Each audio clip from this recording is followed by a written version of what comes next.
Hood joining us? I don't know. I have not. I actually spoke to him earlier today, but we he are didn't say ready. anything.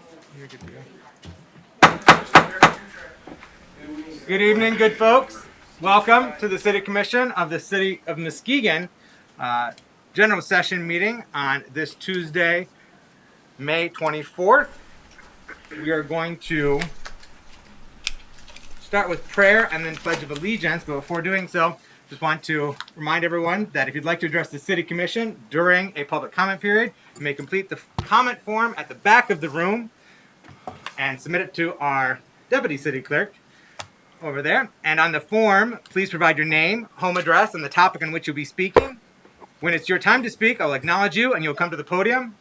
You'll provide your name and give your remarks. Note I will not share your address publicly, nor will I ask you to announce your address before public comment. Throughout our commission meeting, let's maintain decorum and remain respectful of one another. Visitors to our meeting should refrain from making remarks from the audience and instead are welcome to sign up to give public comment at the podium when called upon. For those that have submitted forms already to speak on the MBR abatement, that will be happening under the public hearing, not at the beginning of this meeting. So presently, I do not have any forms for people wishing to speak on agenda items aside from that public hearing. So if you are here to speak on an agenda item, please submit that form and provide that to our deputy clerk over there. Thank you. And now we are going to go into prayer led by our Vice Mayor German, immediately followed by Pledge of Allegiance. If you care to join us, please stand. If you're still able to do so, and remove any caps. Vice Mayor German? Yeah, thank you, Mayor. Let us bow our heads. I want to read to you from Romans 8:18. And the word says, "For reckon that the suffering of this present time are not worthy to be compared with the glory which shall reveal in us." Father God, in the name of Jesus, I pray that you look over this meeting. We ask that you bless everyone that is here. Allow us to have a meeting of the minds, Father in heaven. Allow us to do the work that you have put us here to do as elected officials, to find solutions to problems, to work together in this community to make it strong, and to work together and allow everyone to be on a page of understanding. Now we ask that you continue to watch over the city, watch over our firefighters, our policemen, and the children of this city. We ask that you protect it. We ask that you guide us in good understanding and lead us to a point where we all can get along and work together. In the name of Jesus, we pray. Amen. Amen. I pledge allegiance to the flag of the United States of America and to the republic for which it stands, one nation, under God, indivisible, with liberty and justice for all. Thank you, Vice Mayor German. All right, may we have roll call, please? Commissioner Ramsey, Here. Vice Mayor German, Here. Commissioner Gorman, Here. Commissioner Emery, Here. Commissioner St. Clair, Here. Mayor Johnson, Here. Commissioner Hood. Thank you. Commissioners, you have an opportunity to review the consent agenda. Are there any items that you wish to have? No. Unless, I haven't received any public comment forms on any agenda items outside of the public hearing. So one last opportunity if there's anyone here that wishes to speak on an agenda item separate from a public hearing. Which we have two public hearings, one of which with regard to the commercial facilities exemption certificate for Sweetwater Development, and another one for commercial rehabilitation certificate for Northern Biomedical Research. So those are two standalone public hearings. Any other items on our agenda you wish to speak on, please raise your hand now. Seeing none, we'll proceed with the consent agenda. Commissioners, you've had an opportunity to review the consent agenda. Are there any items that you wish to have removed and for separate consideration and vote? Vice Mayor German. Yeah, item B is in boy.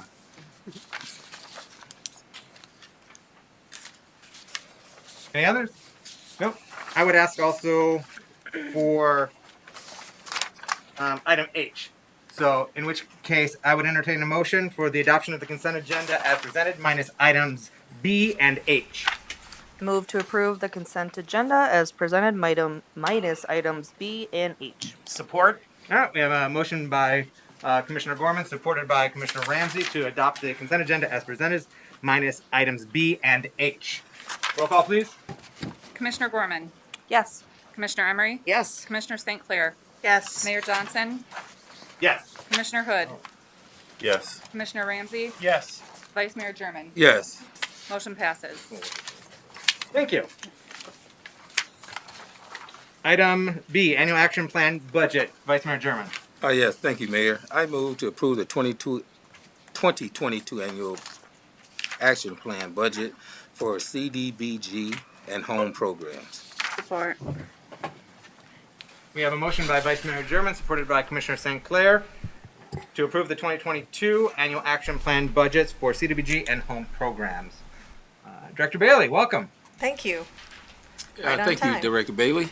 I was looking this over today, and I know we talked about it before in other meetings, but can you just enlighten the public what's available, how this program works, and if they have any interest of partaking in the program for services, how they can do that? Absolutely. So what we have in front of you today or tonight, Mayor and Commissioners, is a budget that has been changed a bit because we now have our allocation dollars, and the only changes that we've made, we've had to reduce the youth recreation and Love Inc. for the ramp program. The only other item of public facilities, and we're going back to the Smith Ryerson property to do some interior work, and so we're going to use some older CDBG dollars to help fund what we couldn't fund. But what we have in front of us is that the housing and urban development, community development programs are designed to assist those who are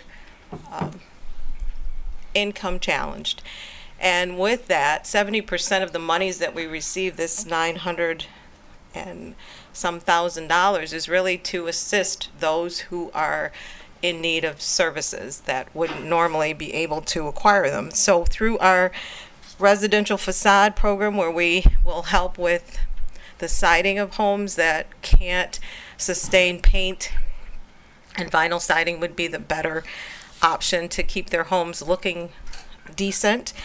But the home repair program is our major program to assist families who need a roof, who need foundation, who need plumbing, electrical, and that's how we have built upon this annual allocation grant with other programs that can assist, being the senior millage, and now we're embarking on the Healthy Homes program that will be started here in the next 30 days. But the intent is to assist any citizen who income qualifies in the city of Muskegon with these grant dollars. So if you have a home and you have some issues and you don't know where to turn, just call our office and we will be able to access a program that will assist you. And the best part about it is that this is how, at a meeting like this, to get the word out to people. It's unbelievable. After 20 years, people still don't know that we have this program. And so it's important. And it's important that the public will share with us what they'd like to see happen with these dollars. So comment periods in the future. I know that our city manager, our our interim city manager, Leanne Mikesell, has been working on an engagement piece, and that training is so important. It's going to help us reach our public, and it's going to help the public reach us and tell us what you want to see done. And so we're excited about the changes that are coming, to know how to receive comments and to give feedback about the programs that we're having. I don't know, did I Okay. answer Yeah, that what you wanted? Yes, and Okay. Director Bailey, also, in the past, I mentioned a program for windows replacement to help with, energy. Has anything been considered for a program such as a windows program? As Okay, far great. as Windows, the only program that we have been able to use is our DTE program. DTE has allowed us to utilize their funding to repair or replace a window that is not functioning, that is a health and home program. So it's not to replace people's windows because they're leaky or drafty, but it's a true need that we come to a home and your house has a boarded up window, or it has a broken window, or it has a window that does not latch. That's what our DTE is for. Specific health and safety issues for our citizens. And of course, DTE doesn't always have a lot of money. The main factors of a DTE program are for furnaces and water heaters, insulation, things like that. Thank you. You're welcome. Commissioner Hood. And a lot of times, and I think it's just because people don't know that they're looking for people towards the end of that period to assist with that service, so they can give money for people to do that. So I guess you just have to get that word out more and more. I know you. We say TikTok. I don't know. That's right. Wait, TikTok. If you know a TikToker who wants to say we got money, we're doing everything. We're trying to utilize word of mouth. Really helps when a citizen sees another citizen getting a new roof, and they say, "Oh, I got it from the city." Then we get that call, we get that application. We just have to, and we're doing it with agencies. We sit on multiple boards with other agencies who know what we do. And so we do get the calls from DHHS, we get them from all agencies, but we just need to continue to do better. Thank you. You're welcome. Commissioner Ramsey, I see you. Yes, thank you, Mr. Mayor. And Ms. Bailey, you are doing better. Stop that. You guys are doing a great job. Every time, so I sit on the HBA board, and every time a neighbor comes in front of us, I share your information and Thank tell them you. to share it with anyone, because if someone needs resources, why not start That's with right. us? The only question I have is the only actual organization that's called out on your agenda is the one that says for Love Inc. and it's $35,000, and then I read down at the bottom and it says bolded items are required. Can you explain to me why Love Inc. and what that funds for them specifically? Everything else seems like a topic, Right. like an umbrella to me, except for Love Inc. Love Inc. and Youth Rec. Those two are bolded because we are limited with how many dollars we can place with a public service activity. And so for the youth and for specific to families with that need a ramp, those are public service activities, and 15% is the maximum that we can give out of our total allocation. And that's why I think I might have put a word in there that should have not been there, or a word that it should have been there, but that was the percentage that Awesome. we're limited to. Great, thanks. I just wanted anyone watching or who had read this on the agenda to understand why Love Inc. was called out specifically, and it's for those ramp dollars, so that they can understand that we weren't just giving money to an agency to give money to an agency, but that there are specific needs behind that. Thank you. Thank you for bringing that. Commissioners, any other questions or comments at this time? Great job. Thank you, Director Bailey. Thank you. All right, roll call, please. Commissioner Emery, Yes. Commissioner St. Clair, Yes. Mayor Johnson, Yes. Commissioner Hood, Yes. Commissioner Ramsey, Yes. Vice Mayor German. Yes. Commissioner Gorman. Yes. Motion passes. Thank you. And could we have a motion with regard to item H? Motion to approve the city park concession fee waiver application. All right, got a motion by Commissioner Ramsey, supported by Vice Mayor German, to approve the city park concession fee waiver application. Thank you, Director Evans. So, Good evening. yeah, I had pulled this, but this has actually been updated to reflect what the intention is now. So, Correct.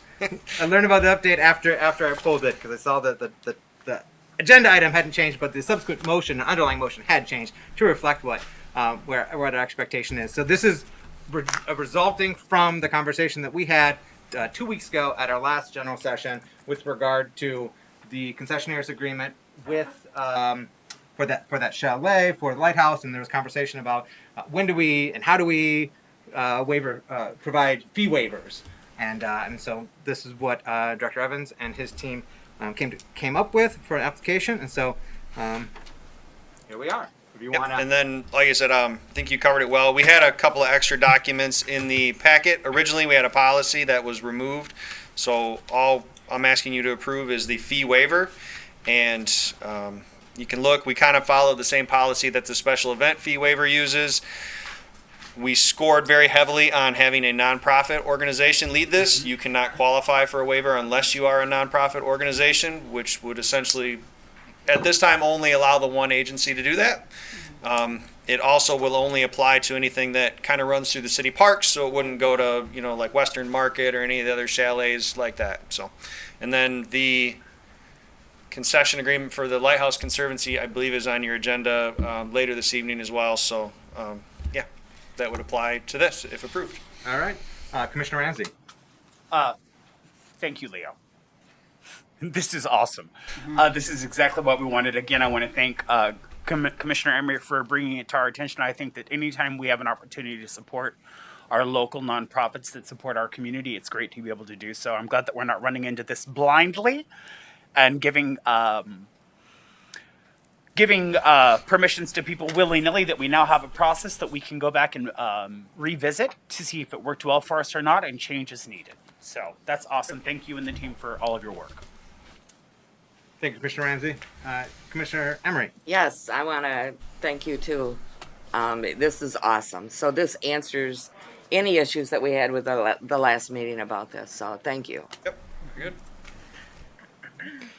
So if someone that is approved with based on this application, the parameters, because you mentioned for Cruzy Park, Pure Marquette, and Margaret Drake Elliott, and Harbortown Beach, that it'd be one fee, and then all other park systems would be a different fee. If you pay the one fee for, let's say, Pure Marquette, would you be allowed to go to those other locations as well? Like if you're paying the full freight, $1,000 fee, would you be able to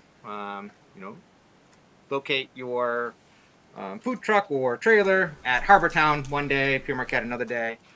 Yes. Is that what you anticipate? We would typically allow that. I don't know that anyone has really done it that way, other than the one that was approved on the consent agenda for Patty Wagon.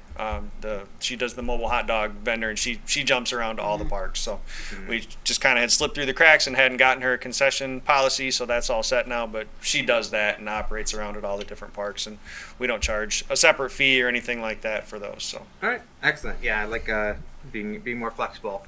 And we can always scale back if necessary, if the situation arises down the road. But thank you for putting together that Very good. application fee. And yeah, I think we're good to go unless commissioners have any additional questions or comments on this item. No? All right, roll call, please. Commissioner St. Clair, Yes. Mayor Johnson, Yes. Commissioner Hood, Yes. Commissioner Ramsey, Yes. Vice Mayor German, Yes. Commissioner Gorman, Yes. Commissioner Emery. Yes. Motion passes. Thank you. All right. Now we have our first public hearing on commercial facilities exemption certificate for Sweetwater Development with regard to the development of the Leonard Building at 292 West Western. Welcome, Mr. Franzik. Good evening. So there's a slight change in plans for the Leonard Building. They are going to be removing the third floor of office building and replacing that with another floor of residential. So in order to do that, we need to amend the CFE, and then we have to also amend the NEZ. Okay. This is the first of two steps that we'll be taking tonight with regard to this development and the associated abatements. Yes. This is a public hearing. Before we go into public comment on this item, if there are any, commissioners, do you have any questions for Mr. Franzik at this time? Vice Mayor German. Just what was the purpose for the change? We do have a representative here tonight. I believe he can talk about that. I think it's just market conditions have changed, so I'll let him speak on that. Okay, thank you. If you could provide your name and organization, please. Jared Belka with Warner Norcross, here on behalf of Sweetwater Development, Mr. Leonard. He couldn't make it this evening, so he asked me to step in. And good evening, Mr. Mayor, commissioners. My first chance to stand in front of you, call you Mr. Mayor. So it's good to see everybody again. I think it goes without saying, this project started before COVID. It experienced COVID. They were planning 2 floors of office space. One was going to be occupied by Mr. Leonard's business, which he still intends to have that. And he was marketing the additional floor of office space. Obviously, COVID hit. Everybody kind of knows that the office demand dropped significantly. They were going through the construction process, and they were to a point where they still had the ability to pivot, add additional residential units, which the demand for those was still there. Obviously, working with a bank, there was a preference to pivot at that point, invest the dollars at that point, convert that to residential, and remove the floor of office. So that's really what it was. It was market conditions that pivoted this to an additional floor of residential versus office. Okay, thanks. I was just curious. Yeah, no, it's a valid question, and it was a sign of the times that it was the moment where they had to make a decision, and it seemed to be best for the project. All right, thank you. Thank you. Commissioners, any other questions for Mr. Belka at this time? Do you is Mr. Leonard still anticipating ultimately relocating his business to? So that floor of the commercial and office space will remain, and he'll be relocating his business there. Okay. Yep. And there is additional very interest in the retail component.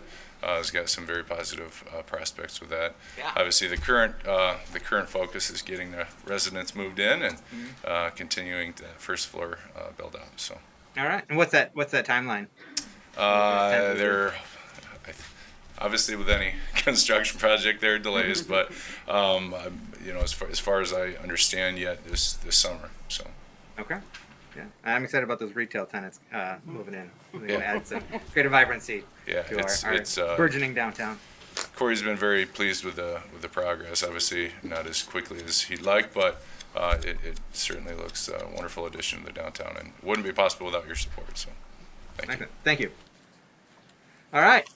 Is there anyone in the audience that wishes to speak on this abatement modification for the Leonard Building?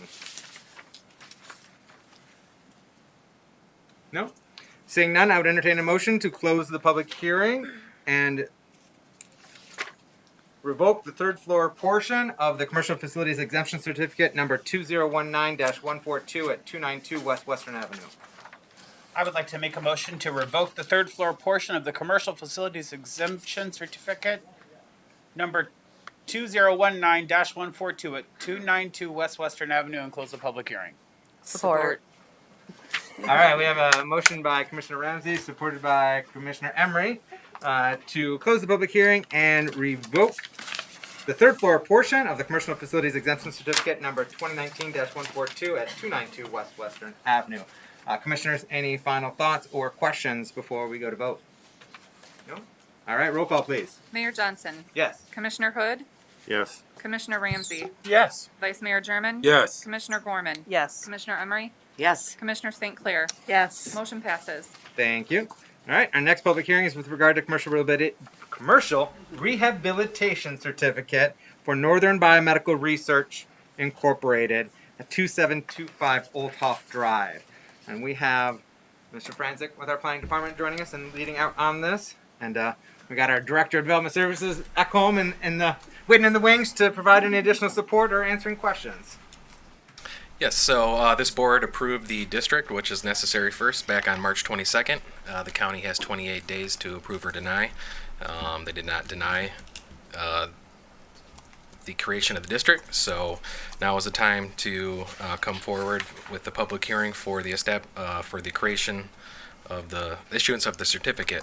This will be a $63 million investment, and the Tax Incentive Committee has recommended a 10-year abatement, which is the full-length abatements that are allowed, and you can see how that breaks down with the scoring system on the following pages. Thank you. So we know that the county took no action to reject the creation of that district. Did we otherwise hear from the county on this, or any other taxing entity that would be impacted? Have we heard any feedback? Jake, speak on that. Good evening. We heard from the county that they elected to take no action on the district. They didn't send it to committee. And then we did not hear from any other taxing jurisdictions. It's by statute, the county is the only one that has the cause or ability by statute to intercede in that district, but no one else did. Mm-hmm. All right. Thank you. So this is a public hearing. We have received a number of comment forms. There's still time to complete a comment form and provide it to our city clerk. Deputy clerk, stand in for our city clerk. And first up, we have Reverend James Johnson joining us from the Nelson neighborhood.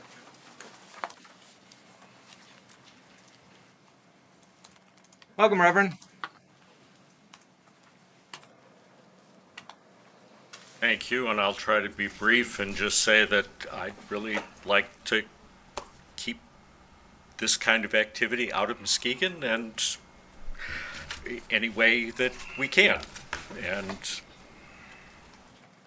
others, I'm sure, who will add to that. So, thank you for joining us, Reverend. Next up, we have Jan Jacobs joining us from Norton Shores. Welcome.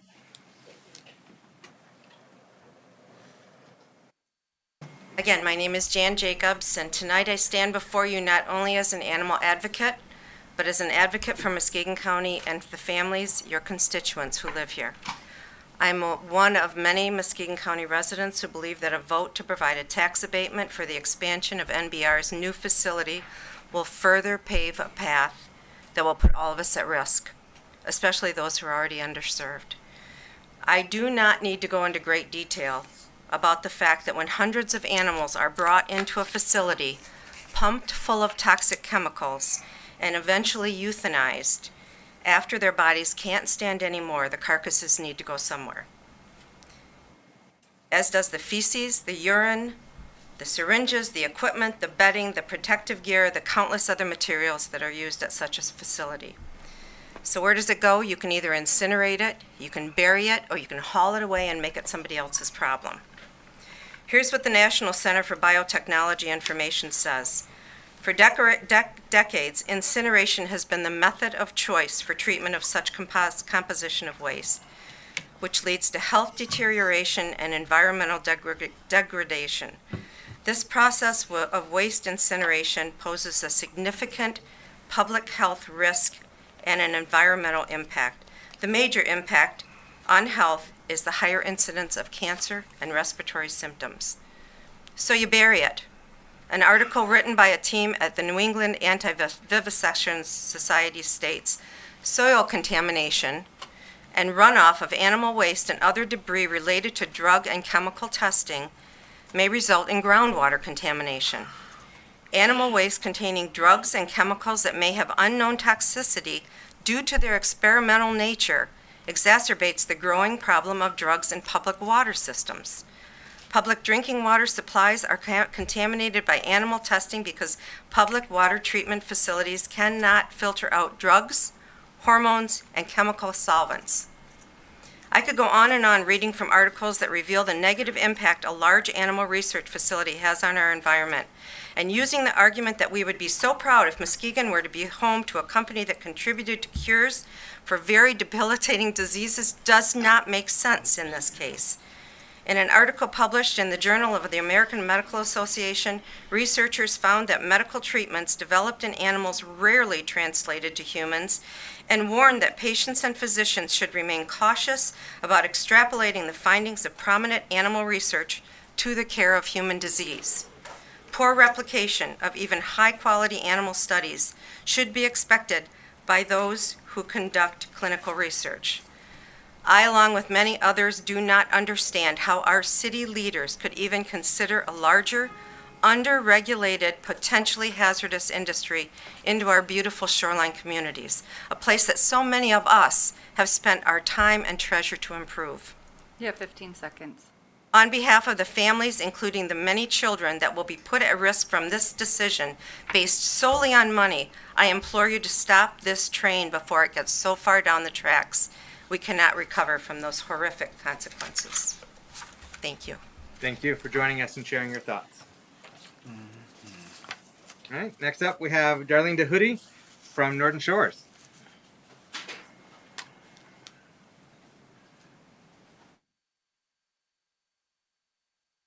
Welcome. Just provide your name and you have 3 minutes to provide remarks. Darlene DeHootie. Please do not approve the tax abatement for Northern Biomedical Research Facility without these public assurances. Assure the public that, in good faith, Northern's operation will not present a potential health hazard to the community, considering the possible diseases they may be working with, radioactive materials, chemicals, hazardous toxic waste, and incineration pollution. Also, assure the public that Northern's animal use and experimentation is absolutely necessary for medical advancement. Third, assure the public that all the animals Northern uses are humanely treated. As of May 10th, 2022, Attorney General Dana Nessel is asking for ethical treatment standards to be created. State animal treatment protections have not been in place for the last 40 years. So these animals are not being protected. The operation of a research facility may add physical, chemical, and biological contaminants to the air, water, and land resources, resulting in diseases, dysfunctions, and premature death. There are over 6 million COVID deaths from what is highly likely the result of a research lab's experimentation. Can we learn from this and be premeditatively cautious?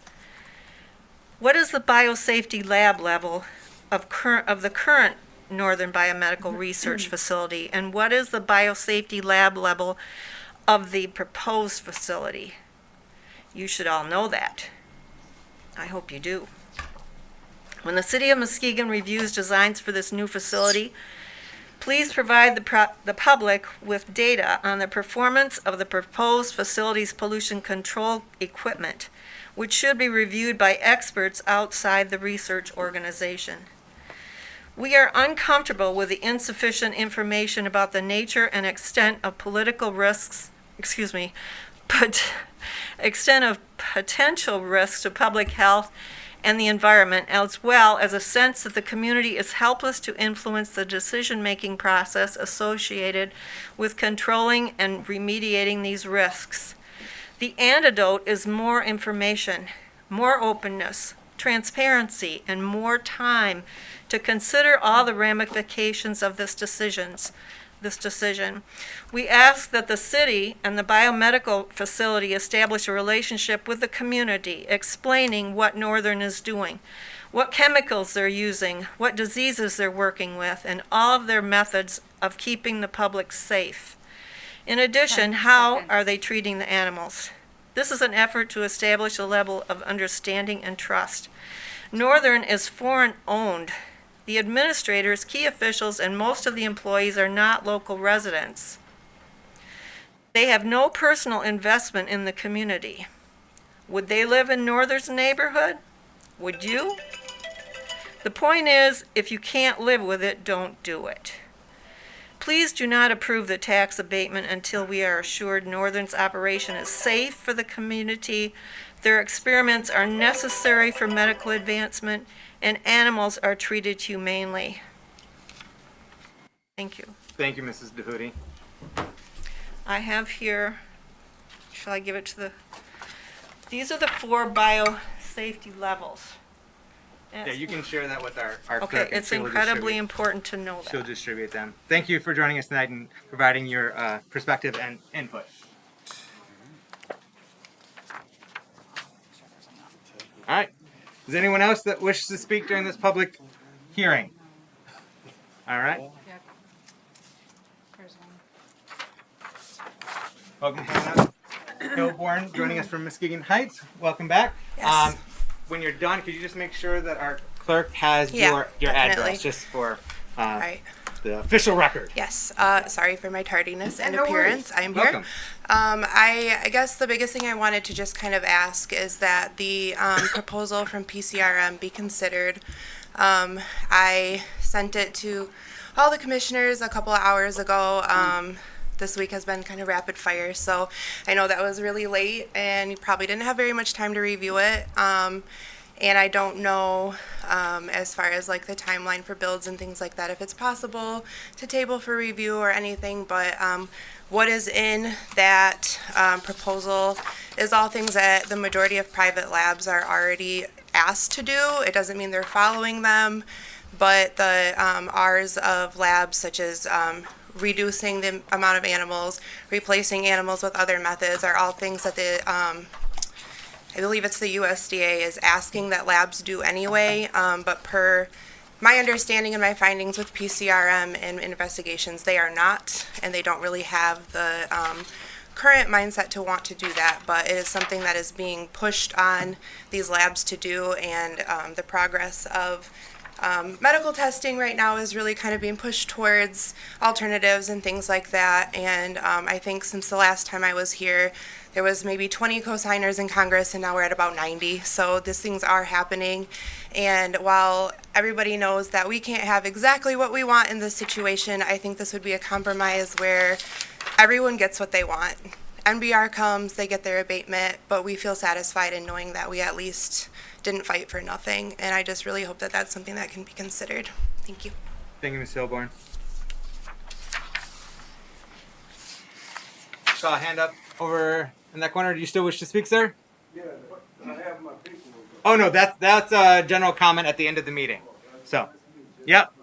If there's anyone else that wishes to speak on this abatement itself, Mr. Howeisen, welcome. Come to the mic and podium. Provide your name. You have up to 3 minutes of remarks, and then please share your. Well, you're welcome to give your address publicly if you so choose, or anyone so chooses. But if people are not comfortable sharing publicly, I ask that it just get shared privately. So, welcome, Mr. Howeisen. Thank you. Michael Howeisen, 903 Turner Avenue, Muskegon, Michigan. Mr. Mayor, Commissioners, I'm still not highly impressed with this whole idea of this lab being put out there. First off, it's because of where it's going. It's not in any of your neighborhoods. It's out in the township. Second off, our own fire department and police department have days where drugs are brought in that people have not used so that they can be safely disposed of. Are you going to check and see if they're safely disposing of their drugs? I mean, if it's bad enough that we do a public collection, why are we allowing them to just go willy-nilly without a proper setup? If this incinerator is so safe, as I told you before, put it downtown, put it in your neighborhoods. Why stick it out in the township? Have a nice night. Thank you, Mr. Howeisen. Willy-nilly. Any final public comments? Kwame turned in her sheet. Oh, Kwame provided a. Yeah, it should have made it down to you. Oh. It's in your hand. It is literally in my hand. I thought it was another diagram. All right. Yes. Welcome from the Lakeside neighborhood. Right. My name's Kwame Kamau James. First, I just want to thank all of you for your service, and for all of those who have come out to highlight the importance of animal rights and the dignity of life forms that are not just human. It's really important that we remember that we're not the only people, the only entities that we're sharing this space with. That said, I would like to point out that medical treatment for animals over the years has been improved by the fact that animals have been implicated in the search for treatments for human conditions. You know, the funding for that, the research that goes into finding pharmaceuticals for animals, for techniques for surgeries for animals, comes out of the work that's done ostensibly with human objects in mind. I've heard that some people are disappointed in how the commission has shown up for continuing with this issue. Like they feel like maybe it's just been business as usual and nothing's changed in the commission in this new configuration. But the reality that I've seen, being closer to it maybe than some, is that there has been a lot of change, a lot of significant change in exactly the direction that we have been hoping for in terms of transparency, in terms of access for more community engagement. Like even this, the very fact that we're having this conversation right now in the midst of our commission meeting is not the way that business was done, last year. So I appreciate the work that you're doing, and I hope that you continue to do it. And I realize that it's just the start. This is a multi-million-dollar organization that coordinates the work of hundreds of people and serves thousands of people. And the inertia in an organization like that is significant. It doesn't transform in an instant. So I appreciate that the way that you are handling this situation is a sign of the direction that the city of Muskegon is going. There's 30 seconds. I just quickly, imagine a vegetarian, overwhelmingly vegetarian city commission. Would it be appropriate in that instance to have the city make a decision that, hey, we're going to ban meat service in all the restaurants? Even if 70% of the city, the population was vegetarian, could you still make that call? I don't think that would be right. And so I just implore you to remember that there's room for all of us here. And so I appreciate you making the room and accepting that we have to remain faithful to that vision until we actually see it through. Thanks. Thank you, Mr. James. Appreciate you sharing your perspective with us tonight. One last call for public comment during this hearing. Nope. Seeing none. Commissioners, I'd entertain a motion to close the public hearing and approve the issuance of a commercial rehabilitation certificate at 2725 Olthoff Drive for a duration of 10 years. I move to approve the issuance of a commercial rehabilitation certificate of 2725 Olthoff Drive for a duration of the 10 years and close the public hearing. Support.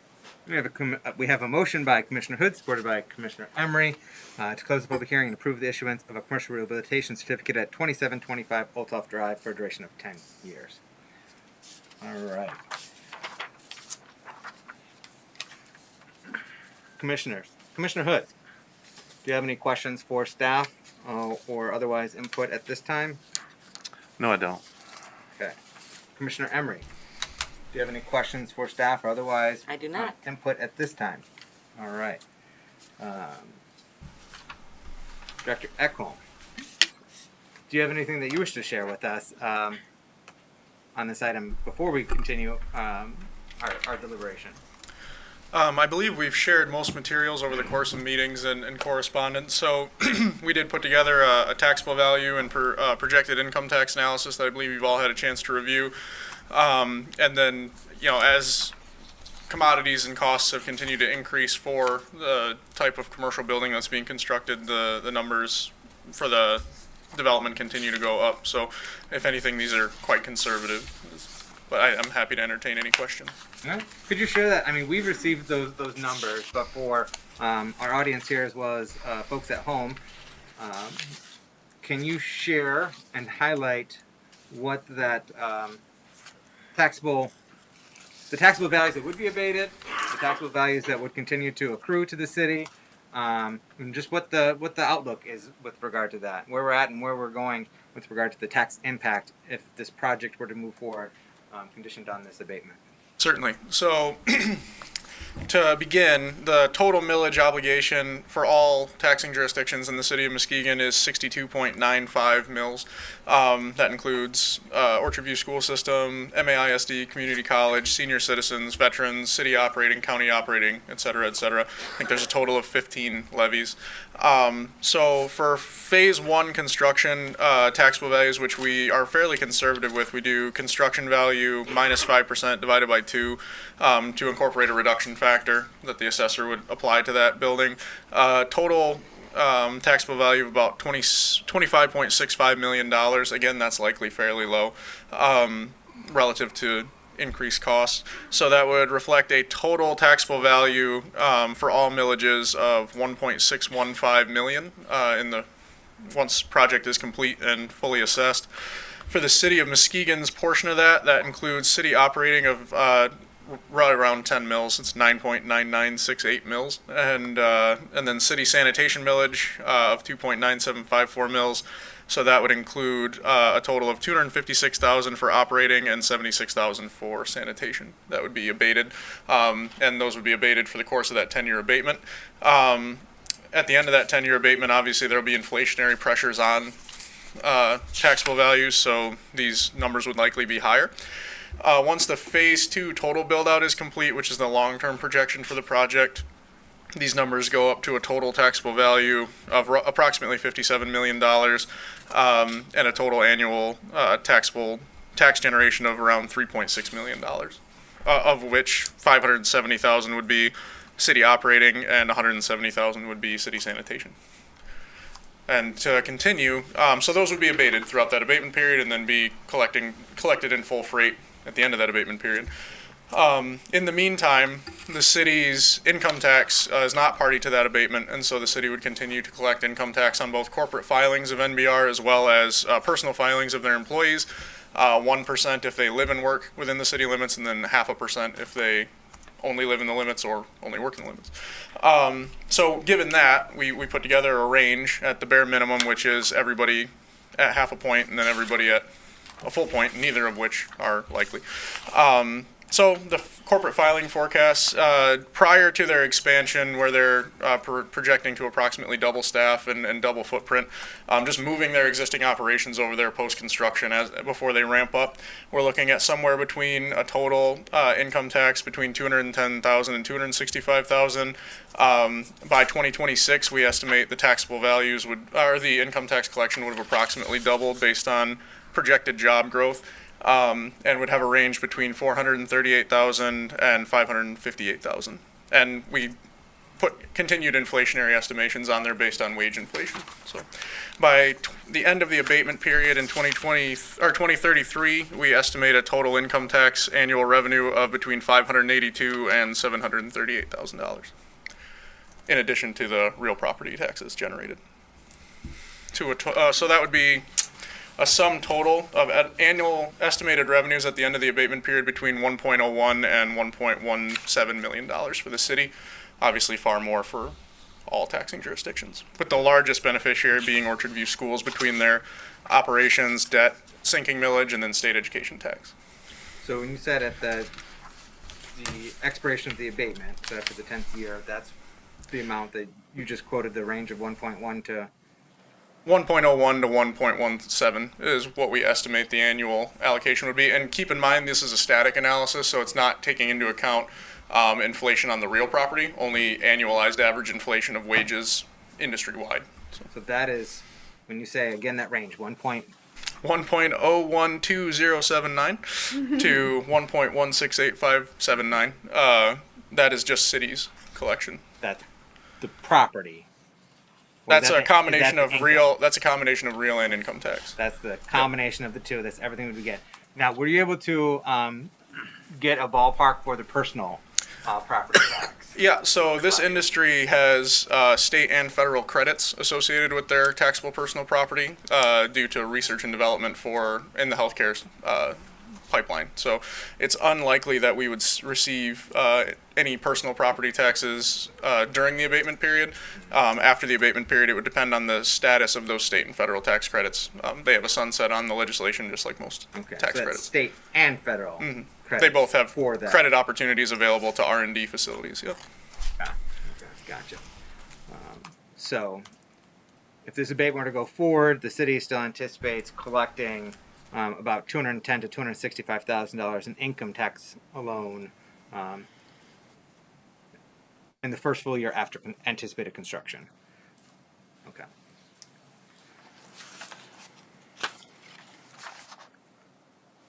Commissioners, do you have any questions for Director Ekholm? This time, Vice Mayor German. Yes, thank you, Mayor. Thank you for that report, Director Ekholm. We spoke earlier today, had a few questions, and a couple of things that comes to mind for me. But I go into the revenue source of it. I get it. I understand the option to have a huge revenue source for the city. Looking at the tax incentive scoring breakdown, see they do qualify on all levels there. Also asked if the CEO would be present tonight to answer any additional questions. He is, yes. Okay. So I would like for him to come up, but I guess the concerns that I have is some of the concerns as the city has stated also. Residents have stated as well. When it comes to the environmental health of the community, and we talk about the chemicals being used when these animals are disposed, and I guess what safety measures, I'll start out there, what safety measures or guarantees can NBR guarantee that they're doing everything possible or following state guidelines and federal guidelines for public safety and health for the community? That's one. Sure. I'll let Mr. Woods from NBR answer that. Okay. Yeah, let's start there. Thank you for your question. If you provide your name and organization, address for Jane Woods, organization. Northern Biomedical Research. Thank you. Vice Mayor German. Yes. If you could answer that question, sir. So NBR is required to follow not only federal regulations, but state regulations, specifically DEQ and EGLE. So we actually recently had an inspection from DEQ not long ago, and we passed without any findings. So in order to be able to pass without any findings, we have to have response plans in place, as well as inventories of chemicals and how we take care of those chemicals if there's an issue or a spill. Okay, and I guess where would those chemicals go? Where are they housed on the site, or is there some type of protocol where you take those away and dispose of those far off in a dumping area, or what? So part of the requirements are you don't want to keep a lot of chemicals on site, so you only purchase what you use. So typically what will happen is we'll come in and we'll store them in the appropriate means, like fire safety cabinets or specific areas designated for chemical storage. And then we use the chemicals through their various processes. They get used in those processes. If we have expired chemicals, they either go through a waste process, which we work with EGLE and DEQ, and we're considered a very small waste generator, which is the lowest level on their list. They have very small, and a higher level waste generators, but we actually qualify as the very small. So while we do have hazardous chemicals on site, we don't have a lot of them. Okay. Now, when it comes to your species, also, I noticed on your website there you have several species that you do experiments on. And I guess my question would be, one of the main concerns would be you don't do cats, right? Excuse me? Do you do cats?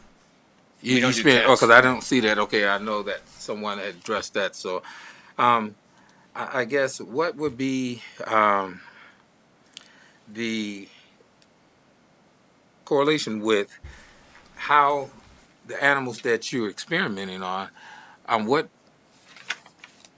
diseases are you looking to cure right now, and what have you cured with using these different type of species? So can you specify which part you would like me to answer first? The use of the animals or you using the specimens that you have, the species that you have, and done experiments on. What cures have you, I guess, came up with? We work in gene and cell therapy. So we target the unmet needs for like Alzheimer's, ALS, Parkinson's. We also work with coronary heart disease and those sort of treatments that are looking to specifically address treatments and not just medication. So, a lot of people go to the doctor, they get their pills or, have different processes that happen to them, which are just kind of treating the issue. We're looking to try to help people cure the issue. So that's why we focus on the gene and cell therapies, because that's the most recent treatments that are coming out with the hopes of curing and not just treating. So those animals are basically used based upon requirements from the FDA, and the species are just picked upon based upon the model that is most suitable for the disease that a company is trying to cure. And that disease is based, that process is based upon the discussions with the Federal Food and Drug Administration, which require the animal research to be done to demonstrate safety of those treatments before they go into clinical trials. Okay. All right, thank you. Okay, and last thing under the tax incentive scoring breakdown, you met the requirements. It has minority-owned operators. When it comes to, I guess, minority employees, do you meet the EEOC qualifications guidelines for employees for equal opportunities there? So yeah, we focus on minorities. We're actually 68% women-owned, and then we have right now we are 18% on our last survey with regards to minorities in the company. Okay. All right. Okay, and I break that down even further. When I say talk about minorities, we're talking about blacks, Hispanics. What is your population there off the top of your head? We have blacks, Hispanics, Asian, and Indians, Native Americans. So across the line there. Okay, and that's good. Okay, thank you, sir. We heard from an African American gentleman today who works for the company, who was a graduate of Muskegon Public Schools, who's in a management position. Yep. That's the letter there within BR. Yeah. So, Commissioners, do you have any follow-up, Vice Mayor German? No, just for just a comment. And thank you for your answers also. Another concern is, like we talked about, and we look at reimagining Muskegon. When we talk about air quality and getting rid of foundries and factories and stuff now, and we talk about the health of the community and safety, and one of the environmental concerns that I really have here is with the disposal of these, corpse. That really concerns me. And I do know, you have to have some type of research done to come up with cures for certain diseases. And I don't know what they did with COVID-19 to get an antidote so fast, but I'm quite sure there was some type of testing to get where we are now to make our community safe and the world safe. But yeah, just a concern that I have is the safety, and I know once that stuff goes in the air, it gets airborne. How do you control it? So you'll see in our submission that while we're talking about incineration, we're actually purchasing a hydroclave, which is a safe closed-loop system that uses steam technology, not incineration, for the disposal of bio-waste.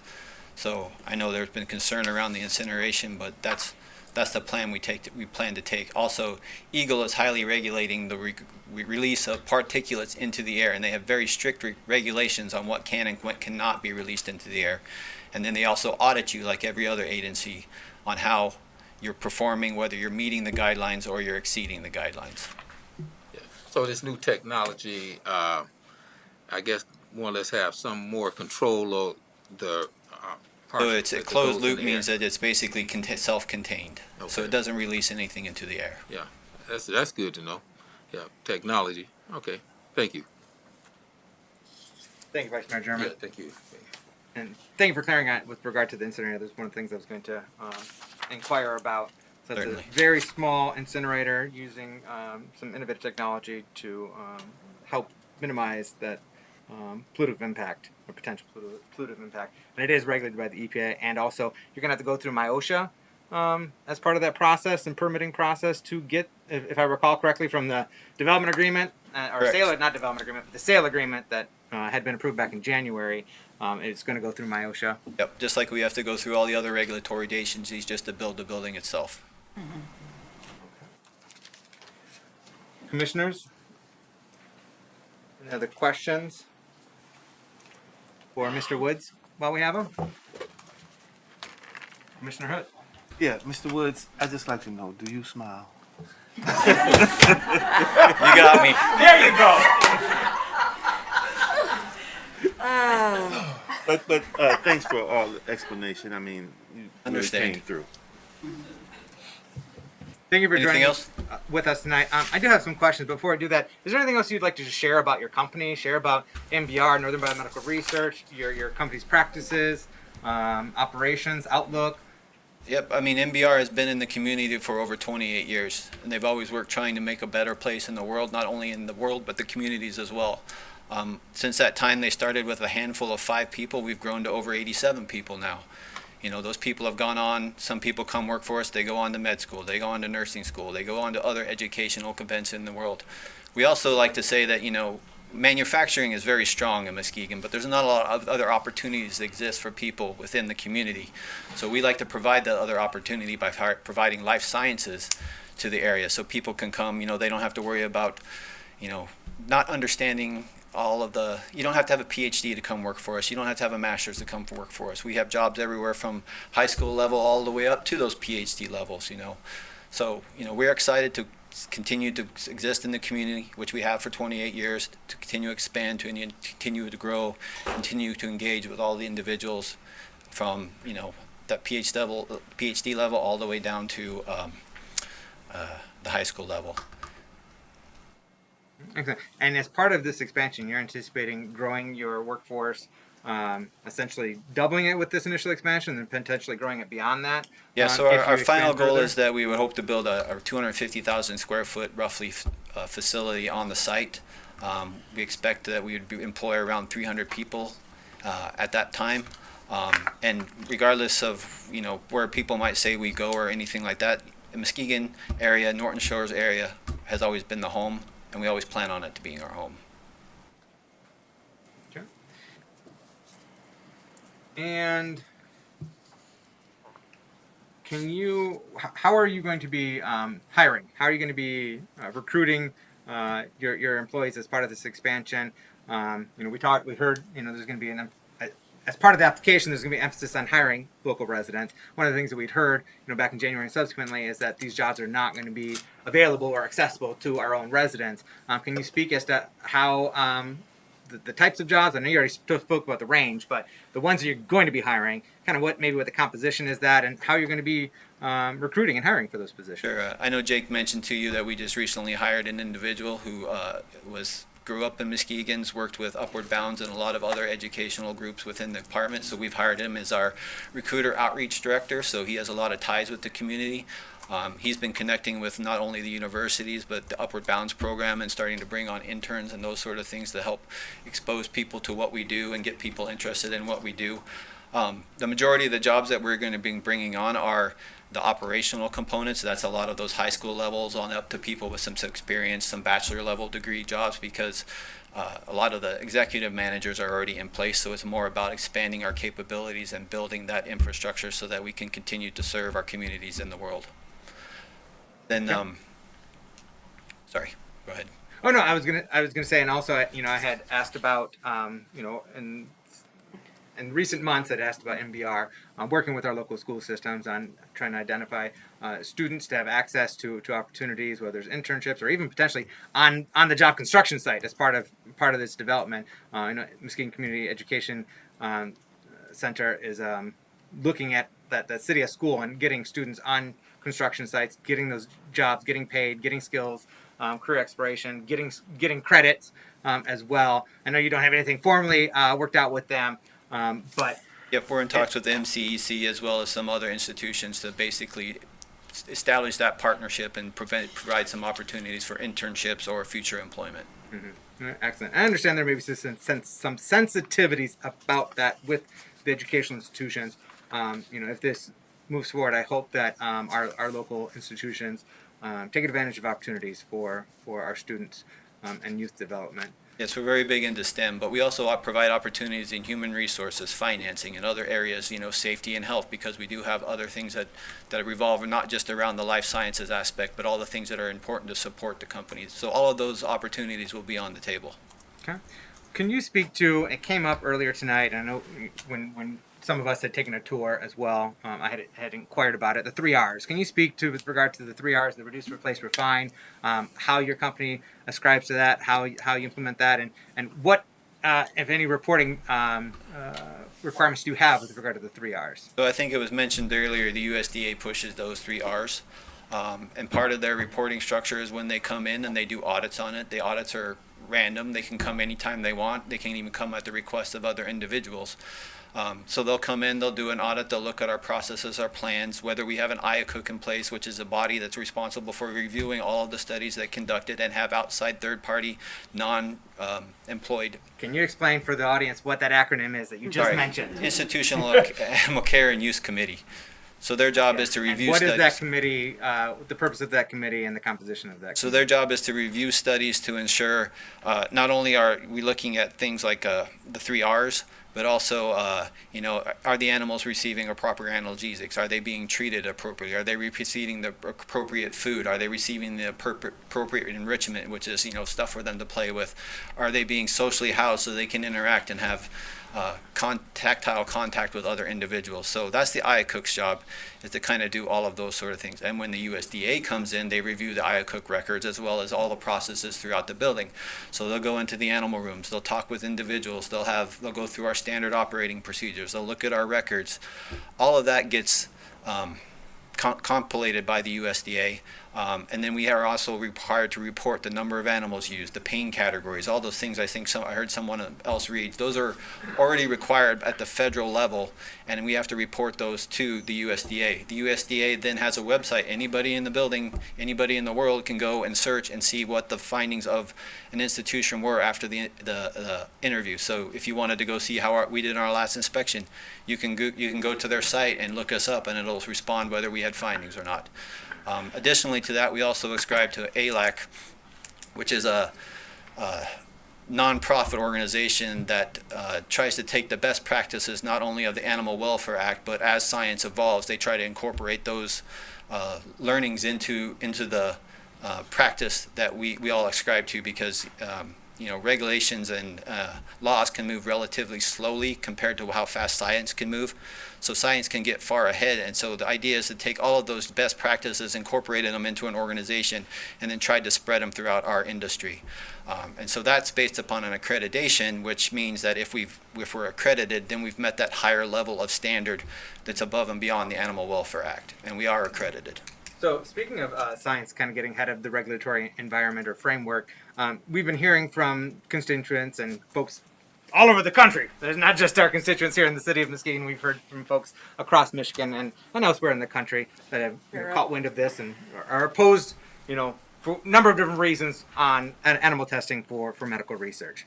One of the things that we've heard and imploring is that there's been enough scientific and technological advancement that animal testing is unnecessary. While it's still required by federal law, the FDA, it's mandated for medical treatments as part of the process to develop medical treatments and medicines. The science and technology is advanced enough that it's not truly necessary, that there's organ on chips and there's these alternative non-animal testing methods. What are your thoughts on that? And what are your thoughts on that on one level, but separately, how there's also been talk, let me back up, there's also been talk of the regulatory environment changing, the FDA Modernization Act or something similar to that or akin to that being approved. And I had brought that up in January that I would support that, actually, nixing the federal mandate and having it just be applied more judiciously when such animal testing is pursued. But there is this effort underway, regulatorily or politically, to reduce animal testing. And some people eliminate it entirely. I don't think that's on the horizon of eliminating. No country in the world has, and there's been talk of this country has banned it, but actually no country in the world has banned animal testing for medical research. Cosmetics, yes. Medical research, no. Switzerland actually took a vote in February to ban it nationwide. It was defeated by 79% to 21%. They chose at the ballot box not to ban it. So, but there's still this movement. There's still this desire to, eliminate or at very least reduce animal testing as part of the medical research process. So, how does your company factor that into your growth, your trajectory, where you're going as a company? How do you anticipate adapting or pivoting to a changing regulatory environment, to changing market conditions for that, so that you're sustainable, and if you're going to relocate and grow with Muskegon, that you're going to be growing with Muskegon for quite some time to come, and alleviate some of that concern too, that hey, you're just going to disappear in 10 years and we're not going to get the full benefit from your growth here with us. Sorry, that was a whole lot I threw at you. So I guess to start with is that there seems to be a misperception that scientists don't want to find alternatives, which is not the case. I mean, scientists are working hard to find safe and effective alternative research models that would hopefully one day replace animal testing, but currently there are none that are FDA approved that exist. I know there's a lot of talk about organ on the chip, and Hans-Jörg Wyss is the founder of the Wyss Foundation, so he actually owned Synthes, which I worked for prior to him investing into that company. And so orthopedics was what his company was known for, and he did a lot of work in animals to understand the safety of those assessments before they actually went into the clinic, hips, knees, those sort of things like that.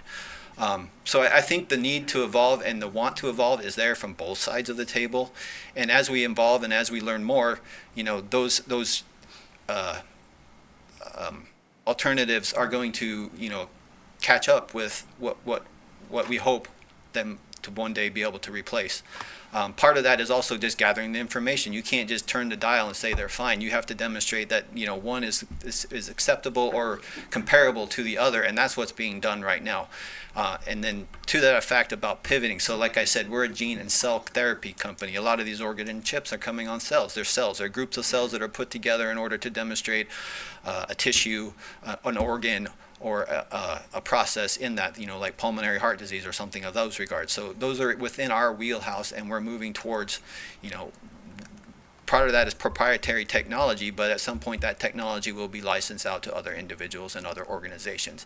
Having said that, I think back in the 1960s, they had been saying they're going to be removing animal testing, and so 60 years later, we're still doing animal testing. So science, perceptions, and engineering all have to evolve to the point where we can hopefully one day agree that animal testing is no longer needed. But we're not there yet. Will you, as a company, help move that needle? Like, will you devote any resources or efforts and energies to those non-animal alternative testing models? So yes, I mean, in default, every company that does our work is actually contributing to it, because one of the things that the FDA is pushing on, like CBER, CEDAR, and the other institutions that do the regulatory evaluations is it's called a SEN data set, and you're going to ask me what SEN stands for, and I can't think of it right now. But the purpose of that is to gather the data from all these different molecules, projects, and everything that are putting out, so that they can start building a database and saying, okay, we know that these effects happen when we put these sort of molecules or these different products or these different therapies into animals, and they can start correlating that, so hopefully they can reduce some of the animal testing necessary and say, we know that this is going to cause this effect, so we'll have you test that, but we know it's safe in these other things because you're almost exactly the same as a previous product that we had approved. So that is being generated, and then also the FDA has a alternative working group. So that group has funded the NIH and other institutions to look at developing and approving alternative strategies that could be used in replacement animal research. So, we provide input into those as well as scientific expertise for those sort of institutions when provided. In addition, Michigan also has its own life sciences corridor and program, which is MishBiosh, and basically a conglomerate of institutions like ours, as well as pharma and other life sciences companies, where we meet with state representatives and those sort of things to help work with them and understand the needs both from the public side as well as our side, and try to develop strategies that would move the needle forward. Thank you. I hope I answered all your questions. That was Threw a lot at you. You responded very well in hitting everything that I touched upon. So I appreciate that. Before I have anything else, commissioners, y'all have any questions? Any follow-up questions? Vice Mayor German. Yes, thank you, Mayor. Are you familiar with the PETA report that does research on animal testing? There's lots of. I know there's lots of them out there. What about the Journal of American Medical Association? I've heard of it. I don't know. Are we speaking of something specific in that? Okay. Well, and you talked about some things that kind of brought some questions to mind, and just researching it, and because you're the expert at this, and I look at you've been doing this for a while. I would say I employ experts because any good leader employs better people than they are. Yeah. But I was just reading something when it says the majority of animal experiments do not contribute to the improvement of human health, and the value of the role of the animal experimentation plays in the most medical advance is questionable.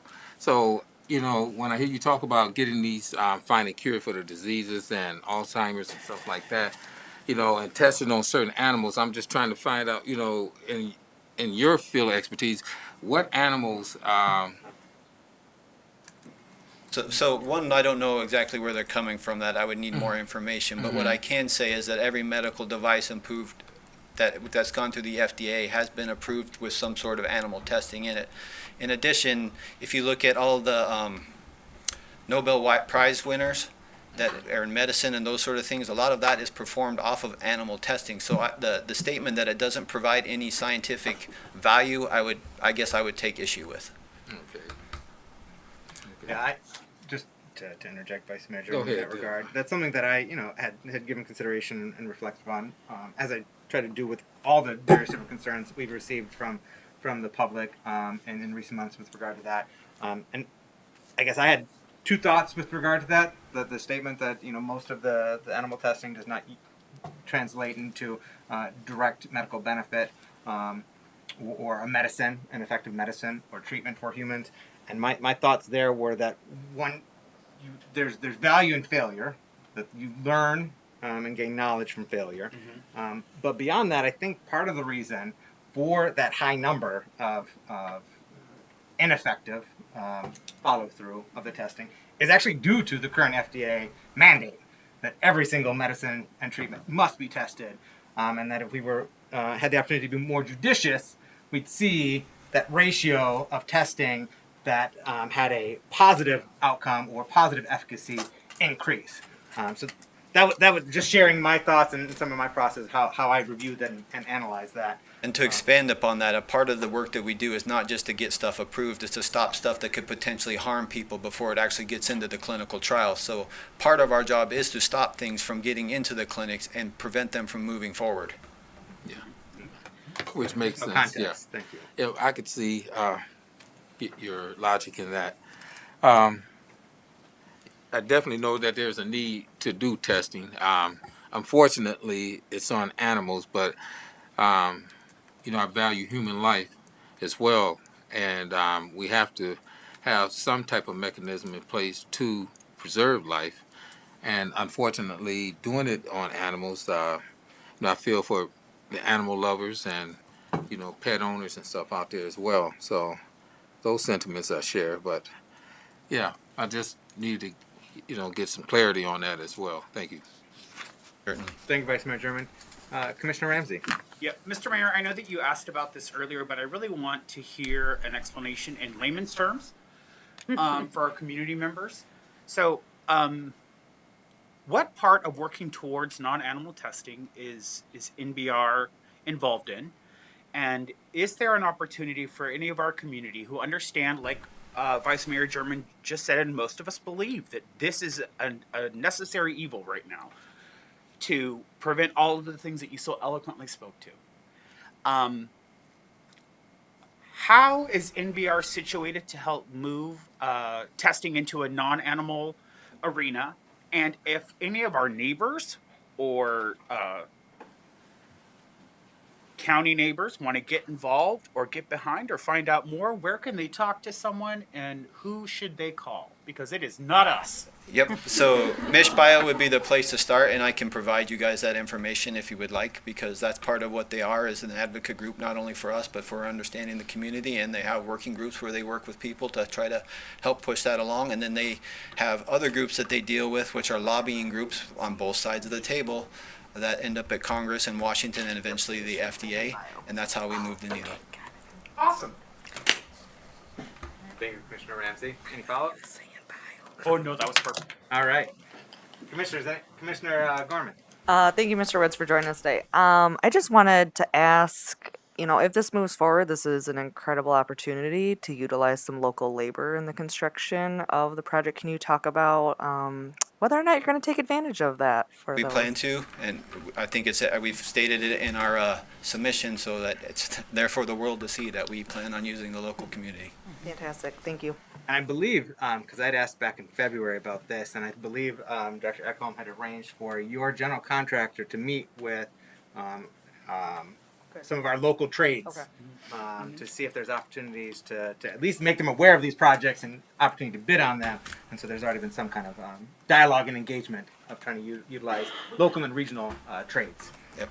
Hopefully we can get to the point. I know we've been working closely with you guys as well as the Planning Commission, the Zoning Commission, the Public Works Commission to get all of those things in place so we can start having those dialogues.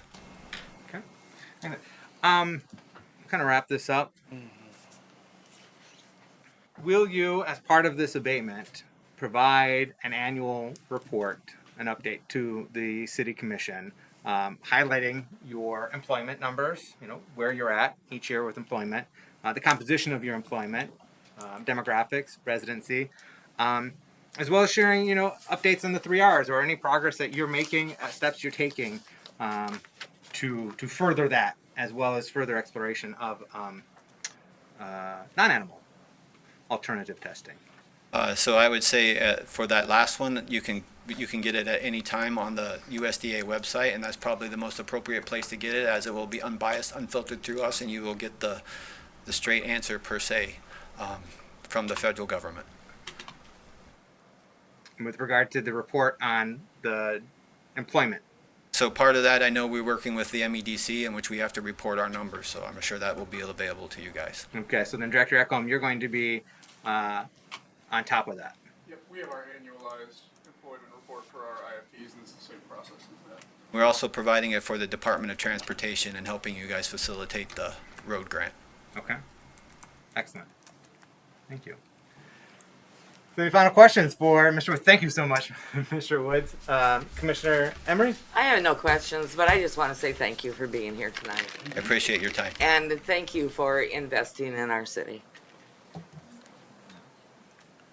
Appreciate you being here tonight, helping to inform us as we make these final decisions, helping to educate our community as to this company. I personally don't want your company to be a pariah in our community.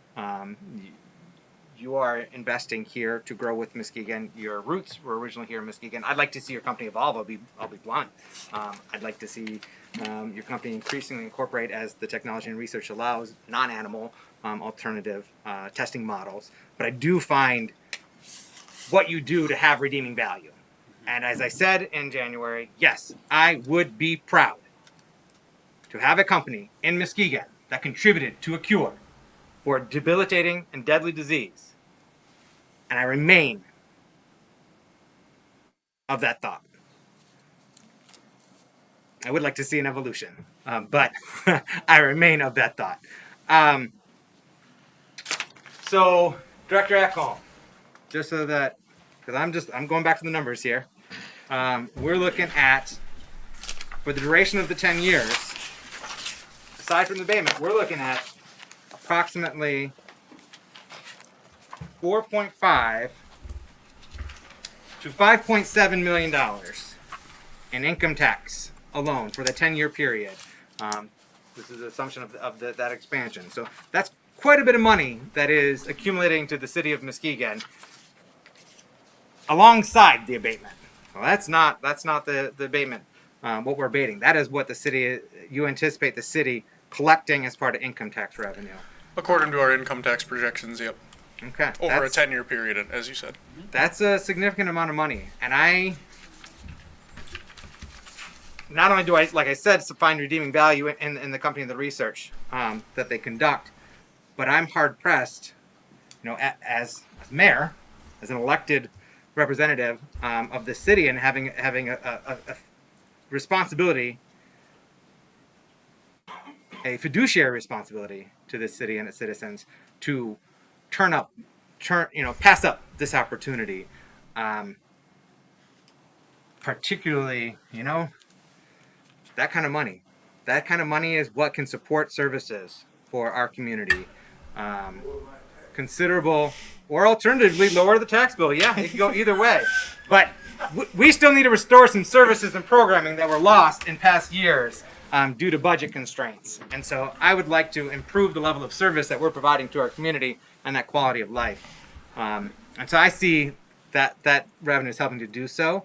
I also would be hard pressed to ever ask a resident in the future to approve any kind of millage request if I turn this down. I couldn't in good conscience look a resident in the face and say, please vote and give us more money when we have passed up millions of dollars in revenue. So I will be supporting this abatement. I appreciate Mr. Wood being with us tonight. I appreciate Northern Biomedical Research wishing to grow with Muskegon and be a good partner with Muskegon and our community. That's what my expectation is. Commissioners, any final thoughts? Vice Mayor German.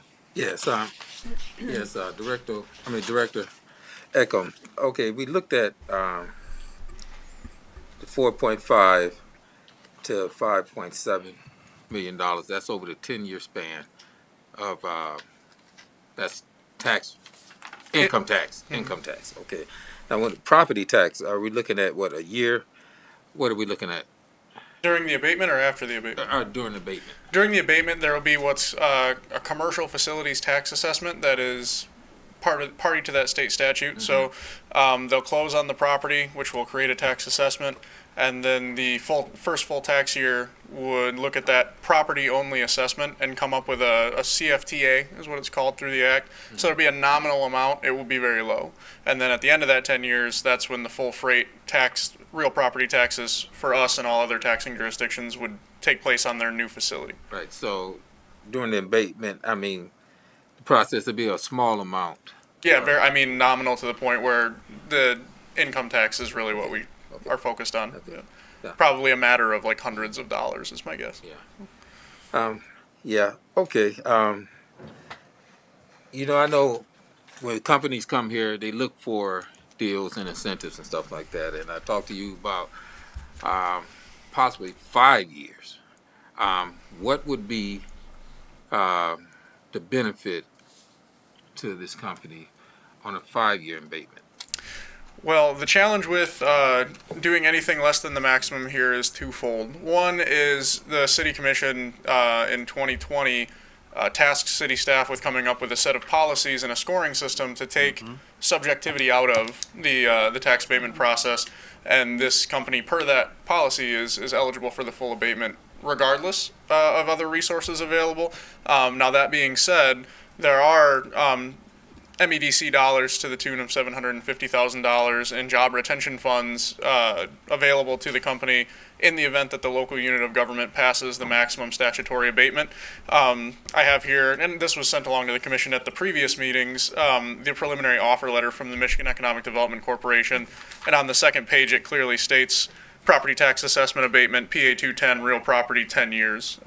In their offer letter. So their $750,000 is predicated on the local unit of government passing the maximum statutory abatement, which is typical in these arrangements with MEDC. Right. And even though the city set a policy on that, and we still have the discretion to make changes as well, correct? To the policy? Yes. Yeah, absolutely. The commission has discretion to change the policy, period, going forward, and each commissioner has the commission also has the discretion with regard to the duration. The policy advises us; it gives them a template staff, so they're not just shooting in the dark. They've got parameters to work with and make their recommendation to us. Historically, we've concurred with that based upon that policy. Yeah, and when I see these abatements, so far, just about every business I think that the city has worked with since I've been on the commission has fulfilled their commitment, which is a good thing. And I'm quite sure if this is approved, the plan is to long-term fulfill the commitment as well. Yeah, that's our expectation, and there are provisions in all those statutes, clawback provisions, and that's why the MEDC requires annualized reporting from any company that's a beneficiary of their federal dollars, and then the city requires annual reporting for anybody who's a beneficiary of a tax abatement. So to make sure they're doing what they obligate themselves to by accepting that abatement. Right. All right. Thank you, Director Hooker. Thank you, Vice Chairman. I'd also like to thank our community and those that from outside our community that weighed in on this as well. I appreciate that input. I appreciate that engagement. I appreciate the advocacy. I appreciate those efforts that helped me evaluate and look at this from a lot of different angles and do my own research into it. And so I think it helped me through my deliberative process. And while I may not take the action that would be preferred by many of the people that engaged me, I am very much appreciative of that engagement and the passion behind the advocacy. I know that there's some who, when I've said that before, felt it was patronizing. It is not. It is absolutely not. It is heartfelt to see folks in our community care. What we lack in society too often right now is care. There's apathy, and apathy is a plague on our society. And so while I may not take the action preferred by many that have engaged us, I am incredibly grateful for you nonetheless. Roll call, please. Commissioner Hood, Yes. Commissioner Ramsey, Yes. Vice Mayor German, Yes. Commissioner Gorman, Yes. Commissioner Emery, Yes. Commissioner St. Clair, Yes. Mayor Johnson. Yes. Motion passes. Thank you.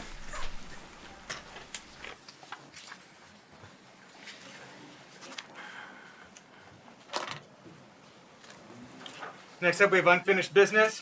Concession agreement for Muskegon Lighthouse Conservancy.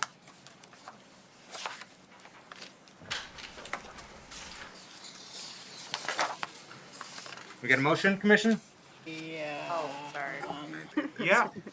I thought this was something else. I motion that we authorize staff to enter into a 3-year concession agreement with Aaron Borges of the Michigan Lighthouse Conservancy for use of the chalet at Pier Marquette Park.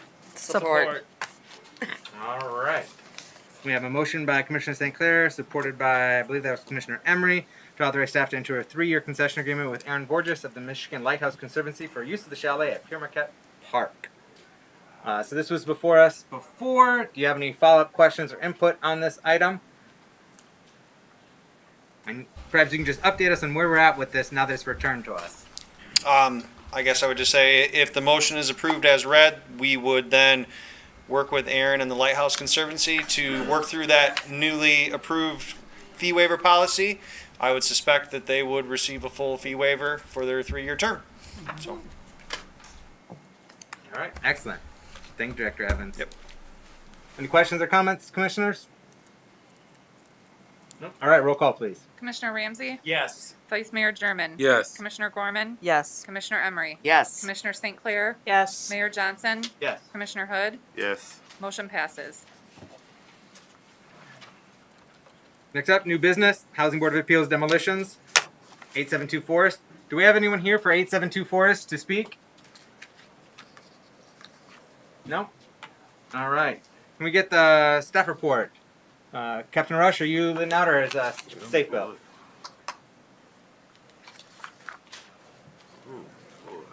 Terrible.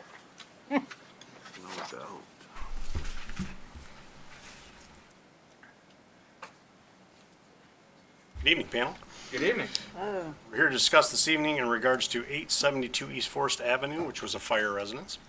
The house was initially noted as a dangerous building back in December 2021 following a basement fire. Significant fire and smoke damage throughout the basement, including damage to the floor joists, subfloor, and framing and structural members. Additional electrical, mechanical, and plumbing equipment damaged. House is owned on a land contract. The land contract guaranteed did not have insurance at the time of the fire. No permits had been applied for. HBA declared the house in April 2021. Owner has not been to any HBA meetings and has had no contact with staff. Commissioner. What's your pleasure? Commissioner Ramsey. Thank you, Mr. Rush, for speaking on that today. As you guys know, I sit on the HBA as a liaison to the commission, and as Andy or Mr. Rush shared, there has been no engagement from the owner. This was declared more than a year ago, so I would like to make a motion to concur with the Housing Board of Appeals decision to demolish 872 Forest. Support. We have a motion by Commissioner Ramsey, supported by Commissioner Gorman, to concur with the Housing Board of Appeals decision to demolish 872 Forest. Any discussion? No? All right. Roll call, please.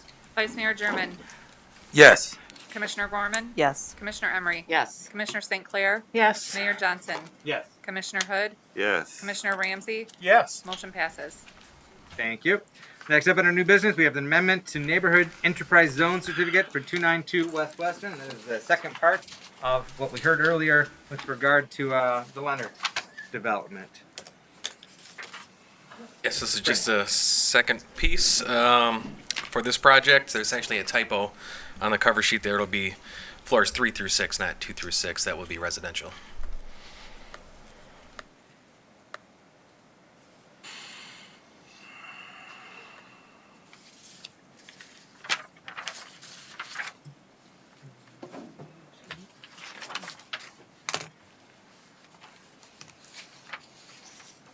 The motion should be 3. Oh, okay. I'm reading down here. Okay. That makes more sense now.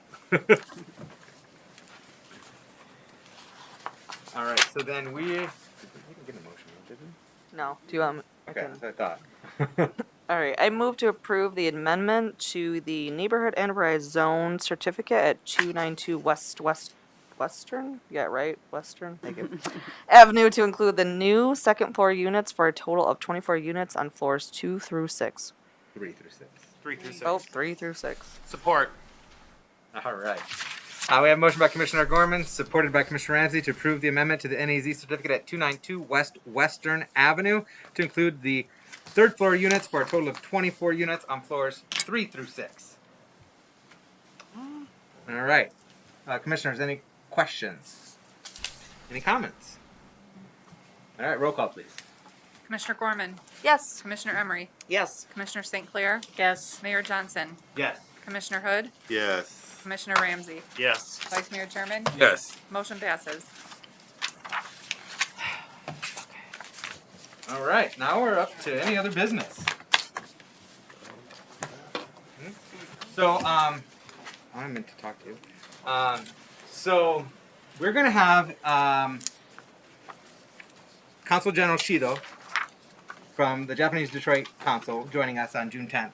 I would like to fly the Japanese flag on June 10th while the Consul General and his wife is visiting us. We're going to have a sit down here at City Hall, then we're going to go take a tour downtown, visit Taste of Muskegon, probably do a presentation or something at Taste of Muskegon, but I would like to be able to fly the Japanese flag on June 10th when we receive the Consul General.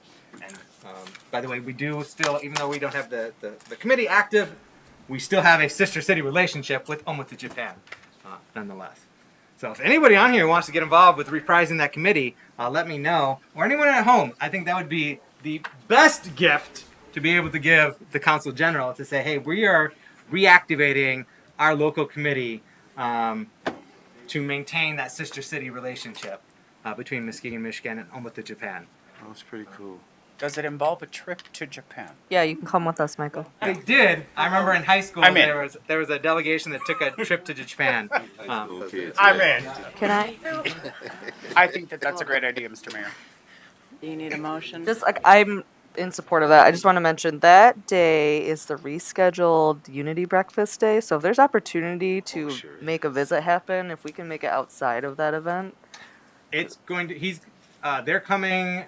It's still in flux, but it's looking like it's going to be that's what I mid-late mean. afternoon. Okay, perfect. It's because we have many of us will be at that event, Yeah. so I don't want us to miss the opportunity to engage with our sister city. Makes sense. So may I have a motion to fly the Japanese flag on June 10th? I move to fly the Japanese flag on June 10th. Support. All right, we have a motion by Commissioner St. Clair, supported by Commissioner Emery, to fly the Japanese flag on June 10th. I take it there's no discussion? All right, we're good. Roll call, please. Commissioner Emery? Yes. Commissioner St. Clair? Yes. Mayor Johnson? Yes. Commissioner Hood? Yes. Commissioner Ramsey? Applies automatically. Yes. Vice Mayor German? Yes. Commissioner Gorman? Yes. Motion passes. Yep. Okay, I want to do that. Oh, Commissioner Ramsey. yes. As everyone is fully aware, last year we passed a resolution as the city of Muskegon to recognize June as Pride Month each and every month, and to part of that is to fly the Pride flag. And so I would like to make a motion that we fly the LGBTQIATS 2+ Pride flag here on city property for the month of June. Support. Outside of June 10th. Outside of June 10th. Swap it out for that day, because, hey. All right. So I got a motion by Commissioner Ramsey, supported by Commissioner St. Clair, to fly the LGBT plus Pride flag. Progressive Pride flag. Are we going with progressive? We have to buy a new one. I prefer the progressive Pride flag. Yeah. Okay. Progressive. We're gonna have to buy a progressive Pride flag, which I prefer. So we are going to fly. The motion is by Commissioner Ramsey, supported by Commissioner St. Clair, to fly the progressive Pride flag for the month of June, with the exclusion of June 10th, in which case the Japanese flag will be flown. Any discussion? Commissioner Hood. So, what's the difference from the Pride flag and when we stated that we were not going to fly any the other Ukrainian flags? flag. Yeah. Ukraine flag. Yeah, that was one. Yeah. Yeah, and then you had some other religious entities that wanted us to fly their flag. So I'm just trying to figure out what's the difference. Yeah. That's a great question, Commissioner Hood. Thank you for asking. I think that it's important for us to recognize that. When I at first motioned that we fly the Ukrainian flag in support of our Ukrainian brothers and sisters, we were worried about setting a precedent, because there are so many civil wars and civil infractions happening around our world right now that we don't have enough flagpoles in the county, let alone on our property. And so we were not able to take up that flag and fly it in here on city property. But when we passed our resolution to be supportive of our LGBTQIATS 2+ brothers and sisters, or siblings, for those who are non-binary, this was a part of that support system that we set up to let those feel recognized. I don't think that we have said specifically that we wouldn't fly any other flag, except for the Ukraine flag. No, we did. It was, you may not have been on Okay. the commission at that time, but we did, yes. And I didn't think that being in support, that we would support that included flying the flag also. So there was, as part of that conversation previously with regard to the Ukrainian flag, it was revealed or realized that management could not independently change the flag, that it had to come to the commission. And previously, a request to fly a Christian flag had come to the commission, and the commission at that time did not want to set the precedence of allowing a religious flag to be flown. Or any other. No, it was a religious flag. Or any other. No, no, it was not. I'm Yes, sorry, it Commissioner Hood. was. I'm sorry, Yes, Commissioner. I'm sorry, Commissioner- Mr. Mayor, Commissioner but Hood. it was of any other. Commissioner Hood. Sorry. Mayor. Commissioner Hood. Mayor. Yes. Let me finish. Legal counsel weighed in and said if you were to allow one religious flag, you must allow all religious flags, even if it's a satanic cult. And at that time, the commission had decided we are not going to go down that road and set the precedence with regard to religious flags. That still gives us the leeway and discretion to fly other flags, as we have done with the Japanese flag on June 10th, and as we have in recent history done with the pride flag. And now at this time, we're entertaining a motion to fly a progressive pride flag, in accordance with the resolution that had been previously passed by this commission in recognition and celebration of our LGBT community for the month of June. Or LGBTQIA plus is how it was referenced in that resolution from 2020. Vice Mayor German. Yeah, thank you, Mayor. My question would be, what's the difference between the progressive pride and then just a regular pride flag? Oh, that's a great question. Thank you, Vice Mayor German. Would you like to take that, or? I would. I Okay. absolutely would. So, the original pride flag was designed in the late 60s by a man out of California, and it had many, many colors in it. And it's since been revised to just be the rainbow Roy G. Biv, right? Red, orange, yellow, green, blue, indigo, and violet. But the progressive pride flag is something that emerged a couple years back, and what they've done is they've included other colors to represent our BIPOC brothers and sisters and siblings. So it includes black and brown, and now there are also trans colors in it as well. So it's more encompassing, intentionally, of anyone who might identify as a part of that community. Okay. And to Commissioner Hood's point of view, when we talked about flying the flag or the Ukrainian flag, the request that was made, and we talked about doing it with some lights or doing it at Hackley Park or something like that. I could see maybe doing it that way with this ambassador that's coming from is it Japan? Yeah. Most governments they acknowledge and they welcome the other countries in that fashion. When you talk about, LGBTQ and religion and all these different religions and groups, it's so controversial. And, if you do one, you're going to have to, it's just going to open the door for others. That's how I see it. And they have a valid point to want to be recognized or acknowledged. So I think my thoughts would be to do it just like we did the Ukrainian flag. And not saying no that we can't hang the flag, but just do it in the proper protocol like we did the other ones. And if the tradition was like with the Japan flag, we've done that in the past, hanging the flag, continue that tradition. But now that people are requesting more opportunities, and as different groups and populations grow and they want these rights and fight for the rights, I just think we have to really just look at how we do things. I mean, that's just my thought now. There's no right or wrong answer, I guess. It depends on what the commission wants. But I'm just trying to stick to the facts of how we've done things in the past. Manager Mike Sell? I guess I just wanted to make sure that the commissioners understand that we do have a policy for this that we follow. I can certainly make sure that somebody gets that to all of you if you'd like to see it and read it for yourselves. Thank you. Commissioner St. Clair. I have a lot of thoughts. We have voted 2 or 3 times since I've been on the commission to fly a flag that was not because the Japanese consul was coming. We approved Norwegian flag, the Lithuanian flag. This is something that we do when we are asked to recognize communities on specific occasions. I don't think that comparing religion to the LGBTQ community is an appropriate lens. People choose their religion. People are who they are.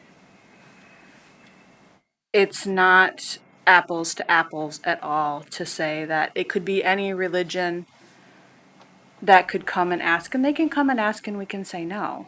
But religion is not the same as who people are and who they love. Those are not parallel issues. And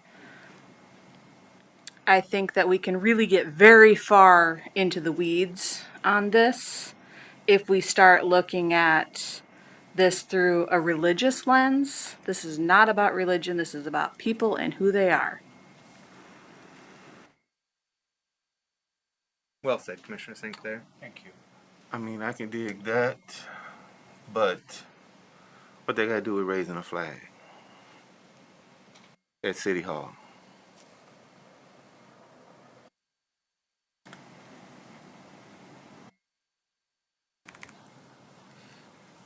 Thank you, Commissioner Hood. Commissioner Ramsey, did I see you? Nope. Your hand up over there? Nope. No, you You're did good not. right now? Okay. Vice Mayor German, did I see yours? Yes, you did. Yeah.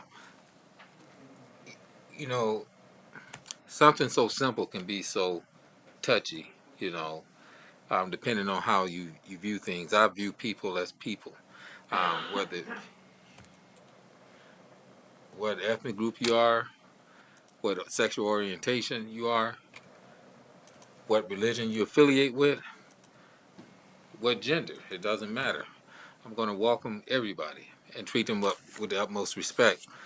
But when we start to look at the different segments and start to putting things in categories, it just gets,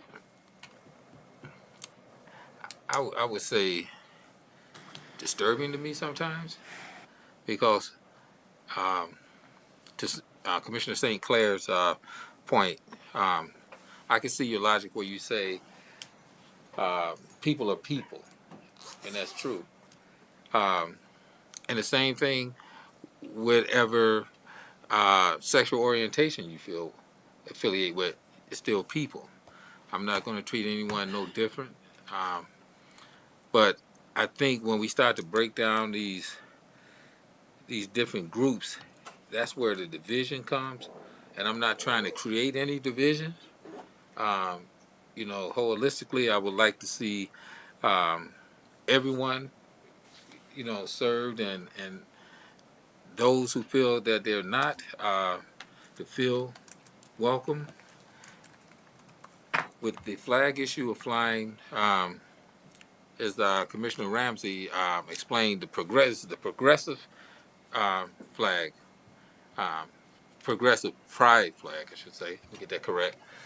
That's something that's new to me. That's why I asked, someone to explain that. I just don't see the whole viewpoint of the intent, of how it relates to government, and I can see the Japan flag relating to government, as they're coming from a different country. So, Thank you, Vice Mayor German.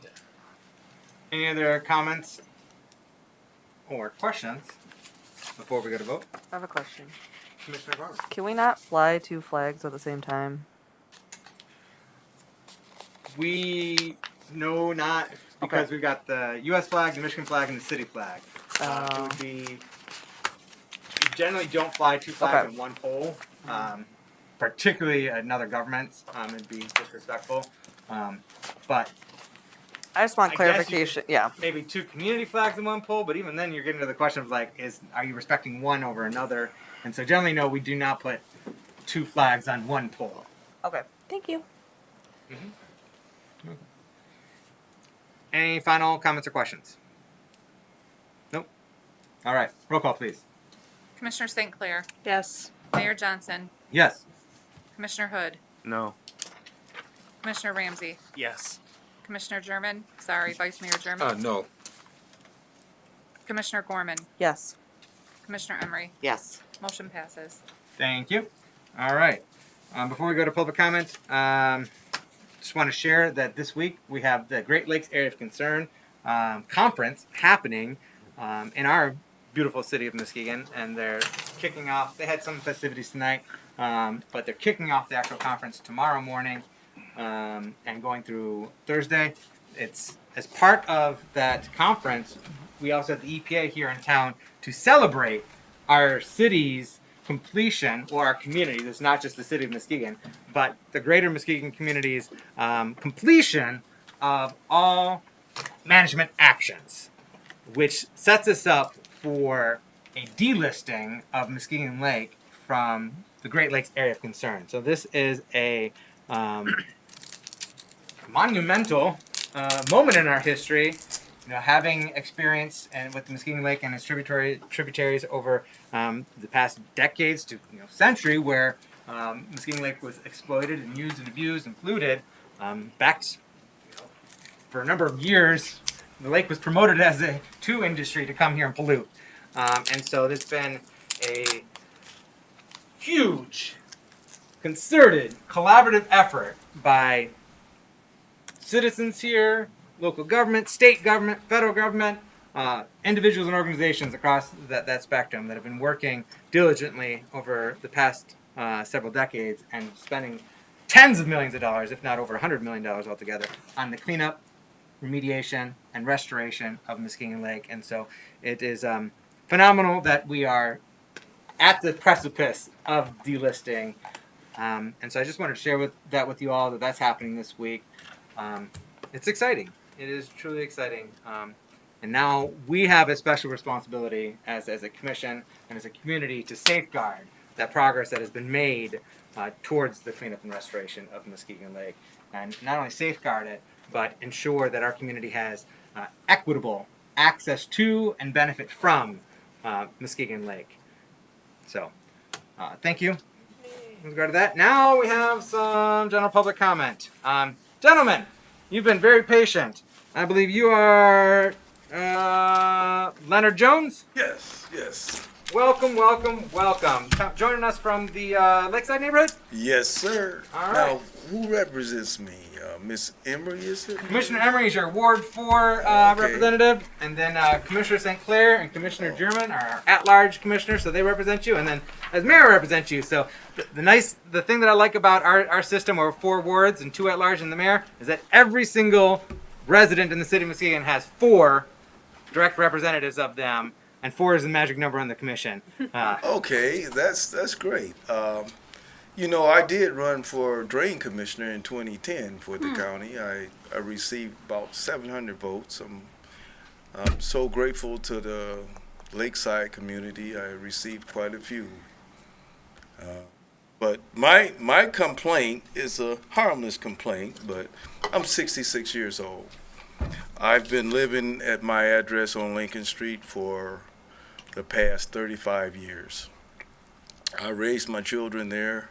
My youngest daughter, she works at 103.7 there, Lady J. That's my youngest baby. And my other baby, she's had 3 open heart surgeries, and she works at the Walmart store. I'm retired from Consumers Energy. But my complaint is I was helping a person out that, they're having illness in their family, and I'm a deacon, and I'm a good person. You're supposed to walk what you talk. I listen to so many people talking, but they're not doing the walk. So my complaint is, I went home to my house after I'd been out up all night supporting this family, this friend and her family, and my water was turned off. Now, I've lived in that home for 35 years. I moved in, and the first day I moved in, unfortunately, I was called the N-word, said, get out of my neighborhood. But that isn't something new to me. I understand that this country has a history, but when they cut off my water without giving me formal notice, subject to shut off is not a shut off notice. And I haven't been able to bathe. You can't live but 7 days without water. I paid my taxes. I've been a sheriff for the county, Marine Division, worked at Consumers Energy, repaired their new power plants, worked at HowMed in personnel. It's very hard for me to take because you can only live 7 days without water. And we are surrounded by the Great Lakes, which I used to patrol as a little sheriff on my little sheriff boat. And you're going to take that away from me for $118. And I get paid once a month, a 30 small seconds pension. left on your time. That's it? 30 seconds. Well, all I'm saying is, please give me a better notice before you cut my water off. Because I think you get enough money. This city has plenty of money. And I'm 66 years old, I need my water. That's all I want to say. For sure, for sure. And I wish we had more than 3 minutes because you all represent me. And all I heard is big business talking today, which is good for the community. But you all supposed to listen to me for more than 3 minutes. And that's why I will be coming back, because I am part of this community and I paid my taxes and I've dealt with it and I've been a good citizen. Absolutely, sir. That's You all I are welcome back at every single. So somebody need to talk to whoever runs the water and sewer and tell them I'm 66 years old and I'm doing all I can, keeping my taxes paid. I have nowhere else to go. They trying to buy my house. It's paid for. I look at it as a partially trying to gentrification issue. I was a candidate for the NAACP. I turned it down because it doesn't stand for anything that I grew up with. I trust in my Lord and Savior. And thank you. Thank you, sir. If you could stick around after the meeting and we'll chat, have a conversation about your Appreciate situation. And excuse me, you do have water right now, right? Is it? When I left, sir, I did not have any water. Like I said, I had been helping out a person, a friend of mine. They have a family member that's ill. So I was going to get home, take a shower, get back to helping out my friend. And the water was shut off. I called and I talked to Miss Sarah. She talked very rude to me.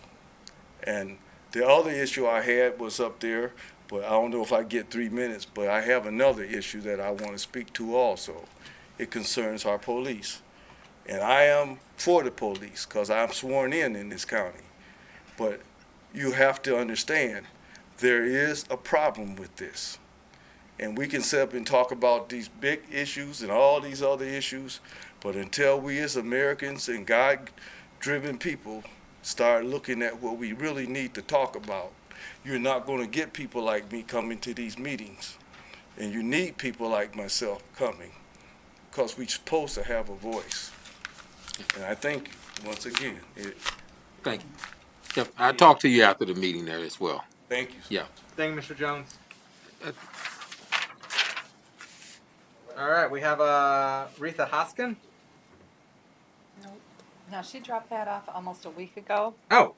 And wanted to speak at tonight's meeting. Oh, okay. Wasn't sure whether she'd be here or not. So. Gotcha. We got John T. Carey joining us. Is that from the Campbell neighborhood? Welcome. Is it John J? Yes. Change your middle name on you. That's all right. I Welcome. answer to anything. 3 minutes to provide your remarks. Okay.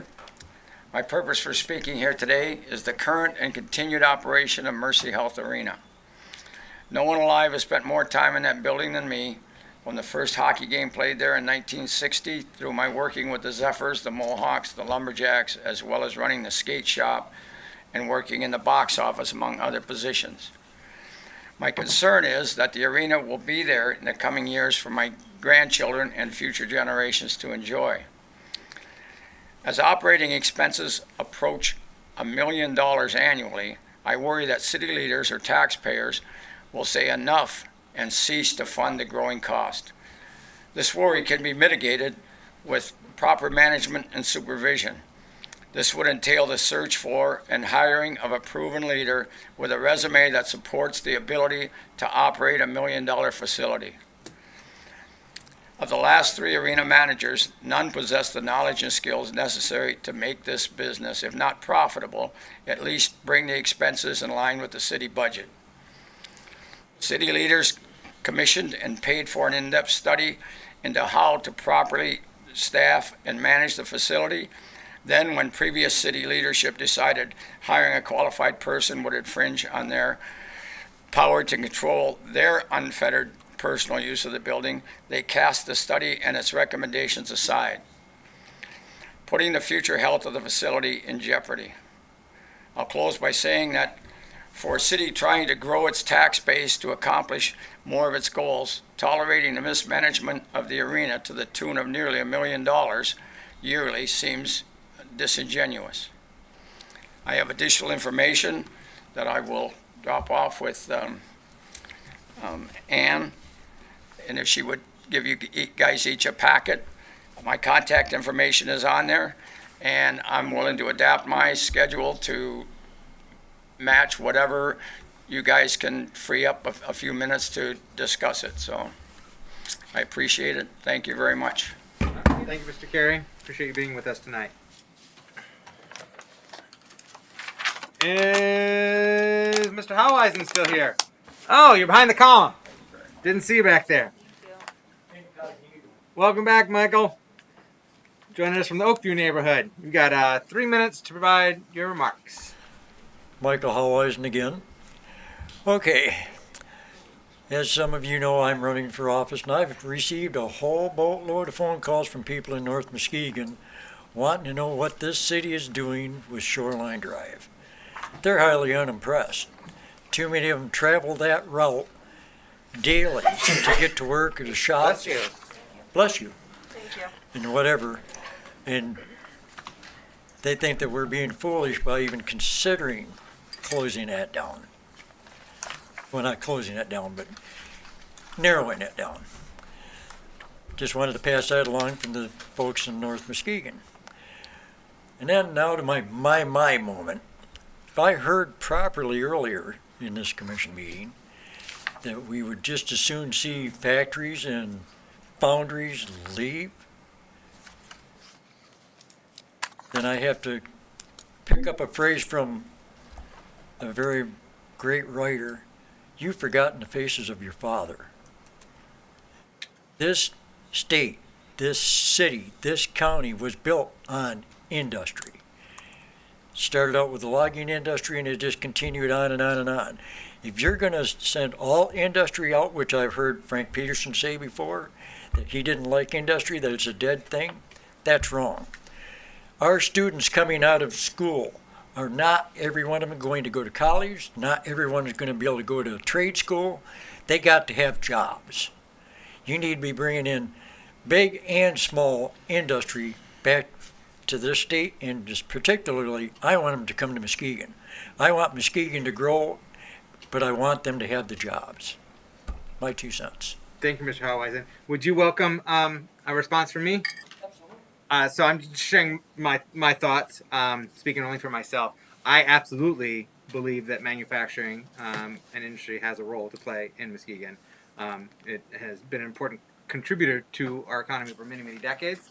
In years past, industry was not always so cognizant of its impact on our environment. That is evolved. But I am firmly supportive of manufacturing in our community, and I'm proud that manufacturing is still an important part of our local economy. As we diversify, as we add more recreational, as we add more tourism, part of it, it's not to replace in my mind. It is to expand. It is to be additive, not replacing anything. And so that's just my personal opinion and position with regard to manufacturing.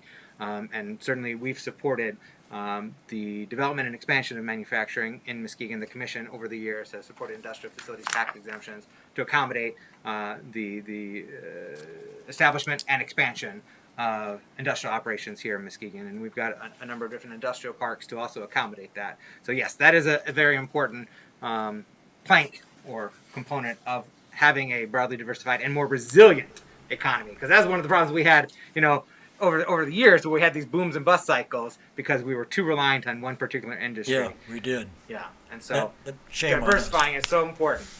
Now, with regard to the traffic trolling drive, tell anyone who reaches out to you to keep an eye out for a public open house and hearing that's going to be forthcoming. It is expected to happen in June.